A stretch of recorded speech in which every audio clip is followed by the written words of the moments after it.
അതെ, ഞാനിപ്പോൾ ഉണ്ടാക്കുന്നത് എന്താണെന്ന് മനസ്സിലായല്ലോ. പൊതിച്ചോറ്, കക്കറച്ചിയും ഉള്ളിത്തീയലും ബീൻസ് മെഴുക്ക് പുരട്ടിയും മുട്ട പൊരിച്ചതും അച്ചാറും ഒക്കെ വെച്ചിട്ട് ഒരു കുഞ്ഞു പൊതിച്ചോറ്. കുറേ ദിവസമായി എനിക്ക് പൊതിച്ചോറ് കഴിക്കണമെന്നുള്ള ആഗ്രഹം തുടങ്ങിയിട്ട്. അങ്ങനെ ഇതാ പൊതിച്ചോറൊക്കെ ഞാൻ നല്ല വാഴയിലയിൽ പൊതിഞ്ഞ് കെട്ടി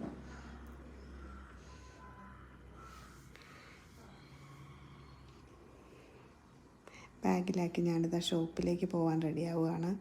അങ്ങനെ ഷോപ്പിലേക്ക് പോകാനായിട്ട് വണ്ടി എടുത്തു. അപ്പം ശരി, ഓക്കെ, ടാറ്റാ, ബൈ ബൈ.